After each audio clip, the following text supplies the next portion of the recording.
सिर्फ 3 बेसन के पकौड़ों के अंदर 250 कैलोरीज पाई जाती हैं जो कि अफ्तारी में खाई जाती हैं। एक बड़े साइज के आलू के समोसे के अंदर 217 कैलोरीज पाई जाती हैं जो कि अफ्तारी में खाया जाता है। सिर्फ 50 ग्राम की जलेबी के अंदर 125 से लेकर 250 तक कैलोरीज पाई जाती हैं जो कि अफ्तारी में खाई जाती हैं। दही बल्ले की एक प्लेट के अंदर 300 से लेकर 400 कैलोरीज तक पाई जाती हैं जो कि अफ्तारी में खाई जाती हैं। 2 व्हाइट ब्रेड का अगर आप सैंडविच बनाते हैं जिसमें चिकन भी होता है, सैलेड भी होती है, मायोनीज भी होती है, केचप भी होती है, 360 प्लस कैलोरीज तक बात पहुंच जाती है जो कि ये भी अफ्तारी में खाई जाती है। 100 ग्राम के पेड़े का अगर आप एक आलू का पराठा बनाते हैं तो 260 कैलोरीज पाई जाती है जो कि ये हम सहरी में खाते हैं। घर के बने सालन की एक प्लेट के अंदर 400 से लेकर 500 तक कैलोरीज पाई जाती है जो कि सहरी में खाते हैं। सिर्फ 60 ग्राम की खुश्क रोटी के अंदर 175 कैलोरीज पाई जाती हैं। 200 ग्राम दही के अंदर जो कि एक पूरे बाउल में होता है 118 कैलोरीज पाई जाती हैं जो कि हम सहरी में लेते हैं। और अगर इसमें चीनी ऐड कर देते तो बात बढ़ जाती है। 150 ग्राम पास्ता के अंदर 219 कैलोरीज पाई जाती हैं जो कि हम अफ्तारी में खाते हैं। चना चाट 200 से लेकर 300 तक कैलोरीज एक प्लेट के अंदर पाई जाती हैं जो कि हम अफ्तारी में खाते हैं। सिर्फ 60 ग्राम के शामी कबाब के अंदर 110 कैलोरीज पाई जाती हैं जो कि हम अफ्तारी में खाते हैं। एक गिलास रूह अफ़ज़ा के अंदर 90 से लेकर 150 कैलोरीज पाई जाती हैं जिससे हम अफ्तारी की शुरुआत करते हैं। एक अजवा की खजूर के अंदर 23 कैलोरीज पाई जाती हैं जिससे हम रोजा खोलते हैं। एक एप्पल के अंदर 95 कैलोरीज, एक अमरूद के अंदर 41 कैलोरीज, एक केले के अंदर 110 कैलोरीज, एक किन्नू के अंदर 70 कैलोरीज, 10 बादाम के अंदर 70 कैलोरीज, एक गिलास दूध रूह अफ़ज़ा वाला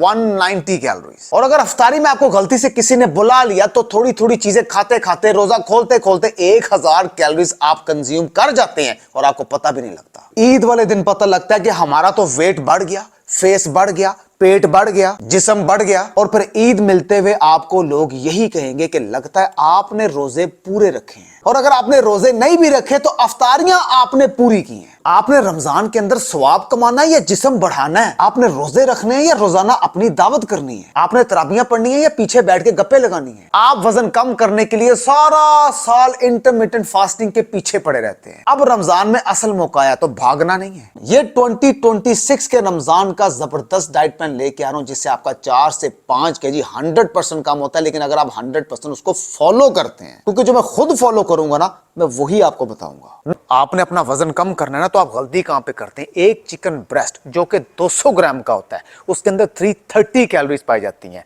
और एक रोटी जो कि सिर्फ 80 ग्राम्स की होती है उसके अंदर 240 कैलोरीज पाई जाती हैं। अब ज़हन में ये चीज आती है कि वजन अगर कम करना है तो कैलोरीज कम लेनी चाहिए जो कि चिकन में 330 कैलोरीज है और 80 ग्राम की रोटी में 240 कैलोरीज है। तो फिर हम 240 कैलोरीज ले लेते हैं रोटी में जाए बजाय कि हम एक चिकन लें, क्योंकि इसमें कैलोरीज ज्यादा है, इसमें कैलोरीज कम है। अब एक बात समझने वाली है, ये 200 ग्राम का चिकन जिसमें 330 कैलोरीज पाई जा रही है ये हजम जल्दी होता है।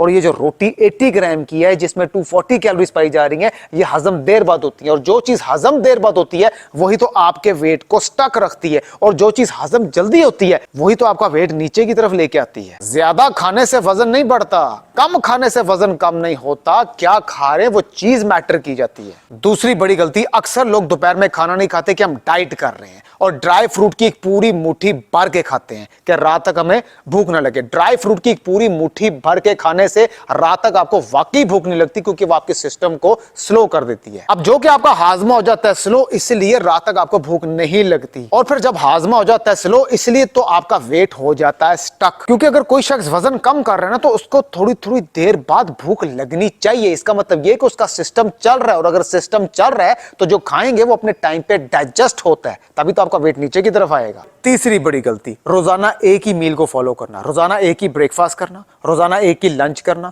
रोजाना एक ही डिनर करना। जब आप रोजाना एक ही मील को फॉलो करेंगे तो आपकी बॉडी रिस्पॉन्स करना छोड़ देगी क्योंकि आपके इंटरनल सिस्टम को, अंदरूनी सिस्टम को चेंज चाहिए होता है। चौथी बड़ी गलती जो कि 70% लोग कर रहे हैं, अगर आप डाइट कर रहे हैं तो चना चाट क्यों खा रहे हैं? अगर आप डाइट कर रहे हैं तो फ्रूट्स और दही को मिक्स करके क्यों खा रहे हैं? अगर आप डाइट कर रहे हैं तो सैलेड और दही को मिक्स करके क्यों खा रहे हैं? और अगर आप डाइट कर रहे हैं तो खाना खाने के फौरन बाद ग्रीन टी क्यों पी रहे हैं? अगर आप डाइट कर रहे हैं तो ब्लैक कॉफी क्यों पी रहे हैं? अगर आप डाइट कर रहे हैं तो सुबह उठ के निहार मुंह एक गिलास नीम गर्म पानी में नींबू निचोड़ के क्यों पी रहे हैं? अगर आप डाइट कर रहे हैं तो रात का खाना क्यों स्किप कर रहे हैं? अगर आप डाइट कर रहे हैं तो रोजाना ही एक सीधी साइज की रोटी क्यों खा रहे हैं? अगर आप डाइट कर रहे हैं तो रोजाना ब्राउन ब्रेड का ब्रेकफास्ट क्यों कर रहे हैं? अगर आप डाइट कर रहे हैं तो ऑलिव ऑयल यूज क्यों कर रहे हैं? पांचवी बड़ी गलती, एक्सरसाइज करेंगे तो वजन कम होगा। अब जो लोग एक्सरसाइज नहीं कर सकते, इसका मतलब क्या कि वो वजन कम नहीं कर सकते?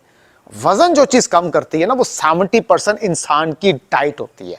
डाइट के साथ सिर्फ वॉक कर लेते ना तो काम बन जाता है। मैं अपने प्लान में जो मेरे से प्रॉपर लोग कंसल्ट करते हैं, मैं 6 किस्म के ब्रेकफास्ट देता हूं, 7 किस्म के लंच होते हैं, 10 किस्म के लंच भी हो सकते हैं और 12 किस्म के डिनर्स रखता हूं। इतनी ऑप्शन कोई नहीं रखता। एक्स्ट्रा टाइम पे भूख लग जाए उसका भी बंदोबस्त होता है। लेट नाइट अगर क्रेविंग होती तो उसका भी बंदोबस्त डाइट में रखता हूं। खाते भी रहते हैं, मजा भी आता है, टाइम भी कम लगता है और वजन भी कम होता रहता है। एक्सरसाइज नहीं कर सकते ना करें, कोई जबरदस्ती नहीं है। वॉक तो कर सकते हैं ना। तो ये डाइट जो कि 70% काउंट करती है और वॉक जो कि 30% काउंट होती है, डाइट और वॉक दोनों आपका काम बना देंगे। ये जो आप स्क्रीन पे देख रहे हैं, इनको मैंने सिर्फ डाइट से और वॉक से वजन कम करवाया है, क्योंकि एक्सरसाइज नहीं कर सकते, इनके पास टाइम नहीं है और कईयों का ओवरवेट था, क्योंकि एक्सरसाइज उनकी बॉडी इजाजत देती नहीं थी। आप दुनिया के जिस मर्जी कोने में रहते हैं ना, इससे कोई फर्क नहीं पड़ता। आपने सिर्फ मेरे प्लान इंस्ट्रक्शंस को फॉलो करना, जो कोई प्रॉपर कंसल्ट करके आप करते हैं। 5 केजी आपने कम करना है ना रमजान में। थोड़े से दिन रह गए रमजान शुरू होने में, जबरदस्त डाइट प्लान लेके आ रहा हूं। मेरे पिछले साल के डाइट प्लान से लोगों ने 4 से 5 केजी रमजान के अंदर कम किया है और ईद वाले दिन लोग उनको देख के हैरान रह गए कि रमजान में आपने खाया है कि नहीं खाया। उन्होंने दबा के खाया है और वजन भी कम हुआ है। सेम इसी तरह 2026 के अंदर भी मैं रमजान का जबरदस्त डाइट प्लान लेके आ रहा हूं। अगर आप उसे 100% फॉलो कर गए तो आपका 4 से 5 केजी 100% कम होगा, क्योंकि जो प्लान मैं खुद फॉलो करूंगा वही मैं आपको बताऊंगा।